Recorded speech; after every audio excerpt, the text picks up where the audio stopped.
Salut à tous, j'espère que vous allez bien. Aujourd'hui, on va apprendre à faire ce magnifique chocolat chaud ultra gourmand.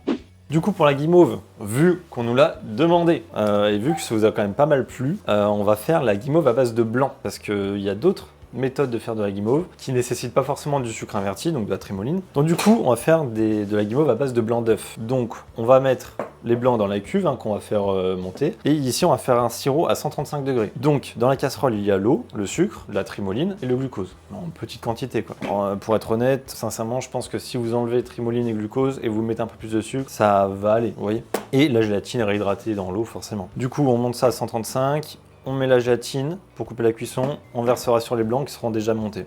Hop, on met ça à chauffer et il faut bien sûr un thermomètre à sucre. Du coup là, on va lancer les blancs tout doucement. Donc faut pas s'exciter, mais on va les lancer tout doucement le temps que le sirop monte en température. Le but c'est que les blancs soient presque montés dès que le sirop est à 135. Et après on jauge. Si on voit que par exemple les blancs montent pas assez vite ou autre, et bah on inverse, on augmente, on diminue,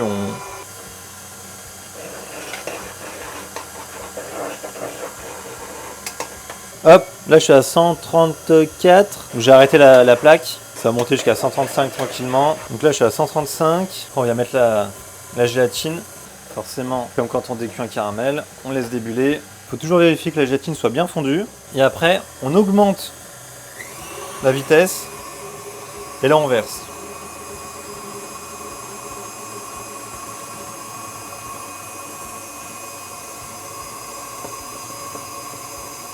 C'est pas le truc le mieux pratique, je suis vraiment collé au mur.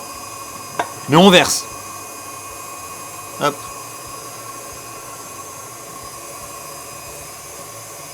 Et là, on met à fond.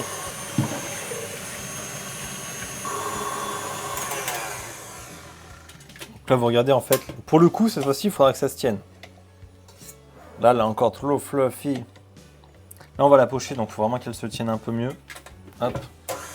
Donc là c'est bon, vous voyez elle se tient un petit peu, mais là on va la refaire un petit peu monter en ajoutant la poudre, donc c'est pas bien grave. En fait c'est vraiment jusqu'à complet refroidissement, là la cuve elle est froide, bon un chou tiède ici, mais là vu qu'on la remélange un petit peu ça va aller.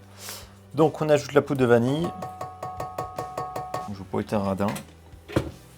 Là on mélange bien pour être sûr que tout soit bien homogène, et après on va venir la pocher. Donc là elle est bien, on va bien pouvoir la pocher. Hop, on voit bien les petits grains de vanille. Et puis voilà, en fait c'est un peu une meringue gélifiée, à base de blanc d'œuf généralement. Hop.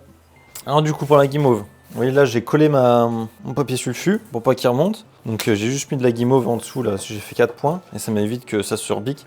C'est vraiment de la merde à chaque fois.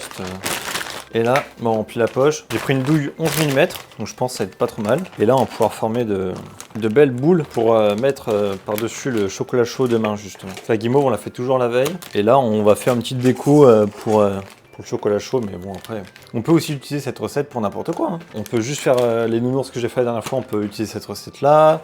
On peut faire des sucettes. Là, j'ai essayé de vous montrer différentes choses parce que j'aurais pas besoin de pointes à chaque fois. En fait, on va former là des belles petites pointes. On viendra saupoudrer de sucre glace et d'amidon après. Et justement, ça, sur le chocolat chaud, sur la chantilly, on va en mettre, ça va être joli. Hop. Donc là, on peut serrer. C'est pour ça qu'il faut que votre guimauve se tienne, parce que si elle se tient pas, bah, ça retombe tout. Donc là, au moins, elle garde bien en forme. Enfin, elle reste bien en forme. On va en faire des plus petites pour varier les formes. Pour en faire des plus petites, il faut juste moins appuyer sur la douille, sur la poche.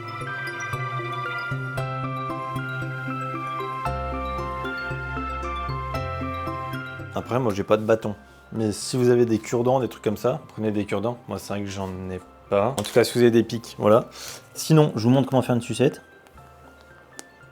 En fait, on part en rosace comme ça.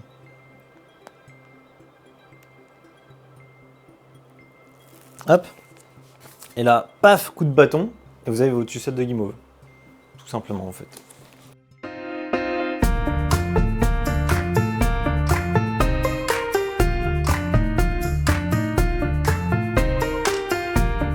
Ça, c'est ma jolie. Bref, vous vous amusez, voilà, j'écoule ma poche, ok? Je sais pas, on va faire des sucettes et mes sucettes. Et l'avantage, c'est que ça peut vous exercer à manier un peu la poche. Si que bon, la guimauve, vous risquez rien. Si vous loupez, ça fait ça. Et quoi, vous aurez essayé une déco, c'est tout, ça fait rien. Hop, allez hop, c'est reparti. Oh, tout niqué.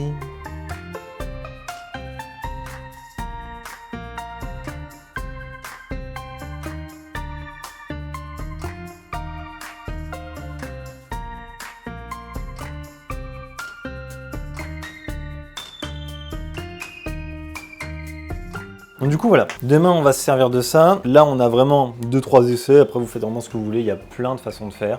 Laissez votre imagination. Faire des cartes c'est pour vous, ça se mange, hein. Même ça va se manger. Ce qu'on va faire maintenant, c'est prendre le mélange.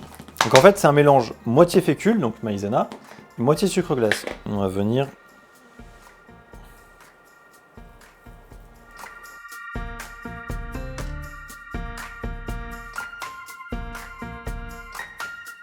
Demain, on va venir enlever tout ça au pinceau, tout le côté un peu surplus. Donc voilà, vous laissez reposer une nuit, et puis bah demain, on arrivera et on enlèvera un peu le surplus, vous voyez. Hop, la guimauve est désormais finie. Bon alors du coup, pour faire un chocolat chaud maison, toujours meilleur que le Nesquik, vous faites chauffer du lait, donc bouillir ou pas forcément, mais il faut qu'il soit chaud, quoi, buvable. Hein. Et on ajoute le chocolat. Donc là, il y a moitié chocolat noir, moitié chocolat au lait. Après, ça, c'est... Vous faites comme vous le sentez. Si vous le voulez un peu plus noir, vous mettez plus de chocolat noir, un peu plus sucré, un peu plus de chocolat au lait, enfin voilà quoi. Tout dépend de vos goûts. Hop. Et on ajoute tout ceci. Et après un chocolat chaud, ça peut se faire. Je sais pas, vous faites pour 500 g de lait. Et après, vous pouvez y mettre dans un petit, je sais pas, moi, dans un style de pot d'eau, une carafe ou un truc, une bouteille. Et les matins, vous y remettez dans votre tasse et puis bah vous buvez quoi, votre chocolat chaud maison. On peut le faire pour la semaine, après c'est du lait quoi. Peut-être pas forcément pour la semaine, mais bon pour 3 jours. Donc là on mélange bien jusqu'à ne plus avoir de chocolat. Et pour ceux qui veulent, on peut ajouter une pointe de cannelle. Donc ça après c'est à votre guise. Moi je sais que je suis pas fan. Mais si vous voulez ajouter de la cannelle, vous pouvez. Ça après voilà, c'est là dans la recette de chocolat chaud, il n'y a pas de souci. Mais on peut en mettre pour notre part. Même Valentin, je vois qu'il tire la gueule. Mais ça se fait, vous dosez comme vous le souhaitez, après vous prenez une cuillère, vous goûtez, et puis voilà. Mais nous, on le met de côté.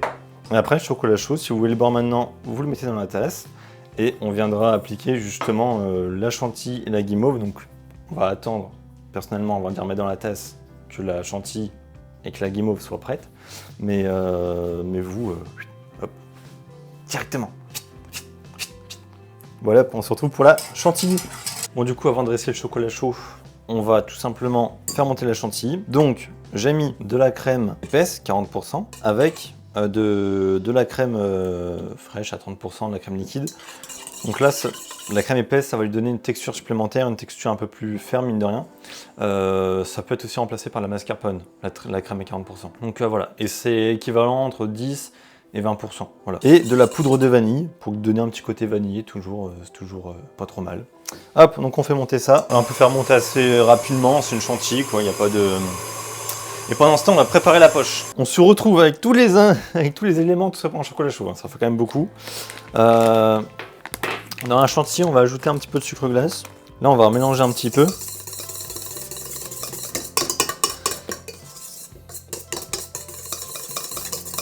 Et là, il faut qu'on ait une chantilly assez ferme, mine de rien.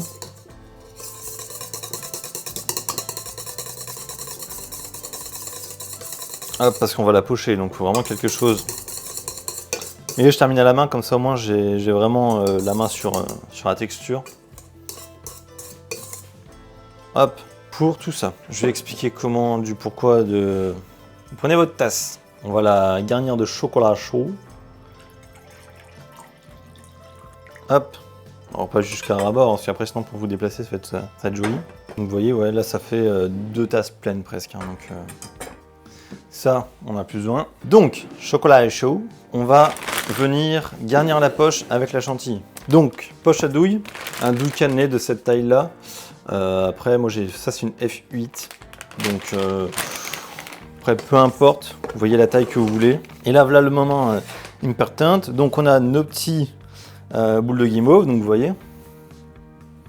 Donc là il n'y a pas tout, hein. J'ai pris qu'une petite partie d'hier. On a, comment dire, j'ai remis le même mélange qu'on a mis hier, hein, en dessous parce que ça collait.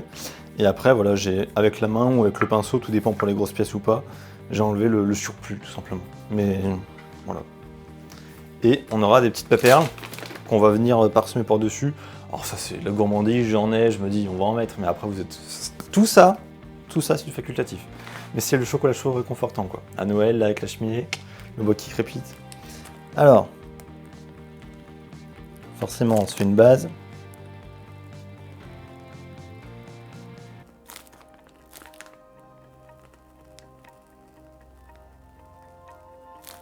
Voilà. Ensuite, on vient mettre des petits bouts de guimauve un peu partout. Donc on varie un petit peu les tailles. Hein. Alors la guimauve, vous pouvez la colorer, ça fera un jeu de couleurs. Moi, j'aime pas utiliser les colorants alimentaires qu'on trouve en supermarché. Mais... Et ensuite, on essaye d'en mettre un peu de partout. Est-ce qu'on n'a pas quelque chose de gourmand là? Je sais pas vous, mais là on a envie d'y foutre la cuillère là de... Pardon, je m'excite peut-être un peu. Hop, on les balance. Prends ça, non, c'est pas maintenant. Et là on a un chocolat chaud vraiment gourmand et bien garni. Merci à tous d'avoir regardé la vidéo, j'espère qu'elle vous a plu. En tout cas, régalez-vous bien proche d'un feu cet hiver, ça va être ultra réconfortant. Et puis n'hésitez pas en tout cas à liker, commenter, partager la vidéo, ça fait super plaisir à chaque fois. La recette est à retrouver en description. N'hésitez pas aussi à vous balader sur notre site, il y a plein d'autres recettes ultra gourmandes, les cookies, un fraisier, plein de choses. Donc voilà, c'est que du kiff. Alors à bientôt.